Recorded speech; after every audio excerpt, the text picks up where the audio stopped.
trilogia Starbound. Se você assiste meu canal há um tempo, você já tá por dentro de toda a situação envolvendo essa trilogia. Se você chegou agora, eu vou explicar um pouco por cima. A trilogia Starbound está sendo prometida, né, pela Novo Conceito há anos. E esse ano eu me deparei com isso aqui, li ela inteira, adorei, amei. Falei sem parar nos meus vlogs de leitura, fiz acho que metade dos meus inscritos ficarem ansiosos para ler isso aqui. E eis que descobrimos que o Novo Conceito vai lançar. E o primeiro já tem capa, já tá cadastrado no Scoop, já tem título, que ficou como Quando as Estrelas Caem. Que ficou então o título português para o primeiro volume, que é o These Broken Stars. Nos vlogs de leitura eu acho que eu não cheguei a falar sobre o These Broken Stars. Mas nos outros eu falei bastante sobre os dois segundos, o This Shattered World e o The Fractured Light. Não sei como vai ficar traduzido nenhum desses, mas hoje eu vou fazer aquele meu velho esquema de vídeos de fins de série, como eu fiz com a trilogia Grisha agora há pouco.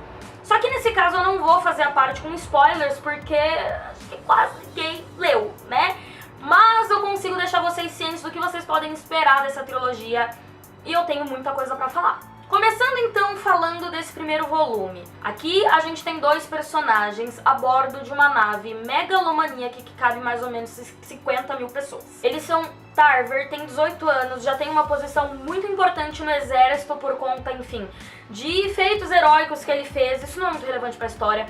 Mas acontece que de repente ele tá sob todos os holofotes, ele é meio que famoso agora, porque tão jovem, herói do exército, e daí ele tá nessa nave. Lá também tá a Lilac LaRue, que é a filha do cara mais rico da galáxia, ela é tipo a menina mais rica da galáxia. E eles até acabam se conhecendo, rola ali um interesse entre os dois. Quando eles se conhecem a primeira vez, ele nem sabe com quem ele tá falando. Só que, claro, ninguém aceitaria o fato de Lilac, a pessoa mais tipo fodástica, ricona, se envolver com um soldado qualquer, que ainda que tenha seus 5 minutos de fama, ainda é uma pessoa considerada abaixo da posição dela. Até que uma coisa acontece, a nave cai. Cai aonde? Num planeta que ninguém nunca ouviu falar, não sabe onde fica, não tem nada nesse planeta. Tem sinais de que houveram seres humanos ali, mas não tem mais ninguém. E um detalhe, de todas essas 50 mil pessoas que estavam a bordo da nave, só o Tarver e a Lilac sobrevivem. Daí a gente começa uma história que tem tudo pra ser somente eles dois nesse planeta esquisito, tentando sobreviver, esperando o resgate. Só que logo de cara a gente já vê que eles caíram num lugar muito esquisito. E daí começam a surgir mistérios nesse planeta que nem eles estão entendendo, quanto mais a gente, né? Então a história ganha todo um novo sentido, porque não é simplesmente eles dois ali estilo Lost, perdidos na ilha esperando o resgate chegar. Se bem que Lost também aconteceu várias tretas depois, né? Mas a questão é que a história começa a tomar um rumo que a gente não esperaria que tomasse no começo. É quando nesse primeiro livro, principalmente quando vai chegando no final, que a gente começa a entender o quão grande vai ser essa trilogia no quesito problema a ser resolvido. Que tá longe de ser uma história focada realmente nos problemas só daqueles dois personagens. E eu vou falar disso já já. Mas é tipo quando você percebe que a coisa vai tomar proporções muito maiores do que você imaginava. E foi quando o meu interesse na trilogia acendeu de forma incontrolável. Outra coisa sobre esse livro aqui é que ele tem um dos melhores romances de 2017. E vocês me conhecem. Eu sou a louca dos romances, eu gosto de quando tem romance no livro, desde que seja bem feito, eu já falei isso 1000 vezes. Gosto de quando tem casais na história, gosto de acompanhar uma boa história de amor, gosto, mas que seja bem feito. Porque se for pra ser mal feito, é melhor não pôr no livro, não é mesmo? Eu não vou ligar. Mas nesse caso aqui tem, é muito bem feito, é maravilhoso, eu chorei horrores lendo esse livro. E ele tem um final que é um cliffhanger, que você fica tipo, não chega a ser exatamente um cliffhanger, mas quando termina você fica tipo, agora eu quero ver o que vai acontecer disso aqui, meu Deus do céu. E aí a gente passa pro segundo livro, o This Shattered World. Uma coisa sobre essa trilogia aqui é que cada livro vai acompanhar um casal diferente. Aqui a gente tem mais dois personagens, aqui a gente tem mais dois personagens. Claro, tudo forma casal, todos os romances nesse livro são bem feitos, mais ou menos tirando esse aqui, porque eu não achei que tinha muita química. Mas isso é outra história. A questão é que, ainda que a gente acompanhe outros personagens, a sensação é que a gente tá continuando com a história. A gente muda completamente de cenário, a gente avança um pouquinho no tempo. Eu acho que aqui acontece 1 ano depois do primeiro e aqui acontece 1 ano depois desse. A gente vai acompanhando assim, pulando de ano em ano. E mesmo assim, a gente tem a sensação de que a gente tá dando continuidade à série, a gente não fica perdido. A gente é apresentado ali a um cenário novo, a personagens novos, e aí a gente pega aquele problema do primeiro livro, aquele mistério que o Tarver e a Lila que descobriram no primeiro livro, e meio que adapta ele pra esse cenário, e aí as coisas vão fazendo sentido, meu amigo. As coisas realmente só vão terminar de fazer sentido nesse último livro aqui. Até a gente chegar no final da trilogia, a gente tem muita pergunta sem resposta. Mas o que a gente consegue fazer? A gente consegue ligar os pontos. A gente consegue ligar eventos do primeiro livro com coisas que acontecem aqui e coisas que aconteceram nos outros dois com outras coisas aqui. E eu não vou falar sobre o que é esse problema, sobre o que é essa causa que a gente acaba descobrindo aqui, porque senão perde completamente a graça.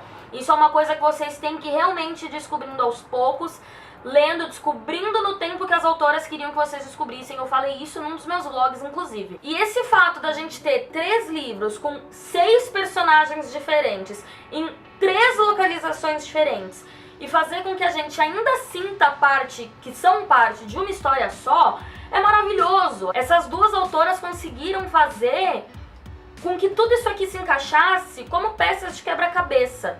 E assim, são peças completamente diferentes uma da outra, mas que ainda assim formam um todo, que quando você chega no final, você fica maravilhado. E quando eu digo que são muito diferentes uma da outra, são muito diferentes mesmo. Aqui a gente tem um foco muito mais forte no casal, muito mais forte mesmo. Até porque acho que 99% da história, os únicos personagens presentes no cenário são eles dois. Se vocês forem pra pensar, eles são os únicos sobreviventes de uma queda de uma nave num planeta deserto. A gente só tem eles dois o tempo todo. E isso não deixou a história tediosa em nenhum momento. Eu só tô falando isso pra explicar que não teria como não ser o foco neles dois nisso aqui. Enquanto no caso do segundo livro, a gente tem um foco muito maior nos problemas que envolvem os personagens e na diferença entre eles. Porque a gente tem personagens aqui de mundos tão diferentes quanto os do primeiro livro. A gente tem uma soldado e um rebelde, um meio que luta contra o outro. E aqui a gente tem mais foco nos problemas do universo de cada um deles. E como é que esses problemas, o que vai acontecer com esses problemas quando o universo dos dois se juntar. E nesse último, que foram assim, no quesito de personagens, meu casal favorito ainda é do primeiro, mas os personagens desses dois foram os que eu mais gostei. A gente não tem nem tanto o foco no romance, nem tanto o foco nos problemas dos dois personagens. A gente tem o foco no problema do mundo, o problema geral, o problema central da trilogia, que é resolvido nesse aqui, afinal de contas é o fim, é onde a gente tem esse foco maior nesse terceiro livro. Então vocês estão entendendo? Nós temos livros completamente diferentes, que vão avançando na mesma causa ali, no mesmo problema, com o tal do vilão e tudo mais. E mesmo assim, a gente sente, é palpável quando você começa a ler o segundo livro, que você tá lendo uma continuação desse. E isso é genial, gente, é genial. Por isso que eu falo que essa foi a melhor trilogia que eu concluí agora em 2017. E talvez a melhor que eu concluí em muito tempo, porque clichês à parte, probleminhas aqui, probleminhas ali, isso aqui é um exemplo de uma obra bem escrita, de um trabalho muito bem feito. E como é bom a gente se deparar com isso, né? Resumindo, se você gosta principalmente de tipos de histórias que se passam no espaço, naquele futuro em que a humanidade já precisou abandonar a Terra, um pouco estilo Fúria Vermelha, só que sem todas aquelas batalhas e sem o Severo falando um monte de palavrão, você com certeza vai gostar disso aqui. Ainda que a gente entenda qual seja o foco ali da história, né, a missão que os personagens têm que cumprir até o final, esse livro fala muito, muito, muito sobre o que é ser humano, sobre as emoções do ser humano, sobre temas muito humanos. Então é lindo como as autoras conseguiram misturar isso, porque muitas vezes esse livro aqui dá vários tapas na nossa cara, com o foco ali, meio fantástico, que elas criaram pra colocar aqui. Então assim, por favor, favor, deem uma chance pro Quando as Estrelas Caem. Gente, se eu não convenci vocês até agora a ler esse livro, eu espero muito que com esse vídeo eu tenha conseguido convencer. De novo, eu tô mais do que feliz que finalmente todo mundo vai ter acesso a essa história. E eu acho que é isso, gente. Muito obrigada por assistirem, se vocês assistiram até aqui. Quero deixar meu obrigado a todos os inscritos que estão sempre comentando nos meus vídeos, que ficaram muito felizes junto comigo quando descobrimos que isso aqui ia ser lançado em português. O Paulo do Geek Room, o Daniel, a Ingrid, são pessoas que estão sempre aqui, a gente tá sempre conversando. E fala sério, não é essa a melhor parte de ter um canal? Ter gente pra conseguir conversar e se empolgar com tudo isso? E no mais, aquele papo de sempre, se você não for inscrito no canal, se inscreva, deixa o seu like e vejo vocês no próximo vídeo. Beijo e tchau!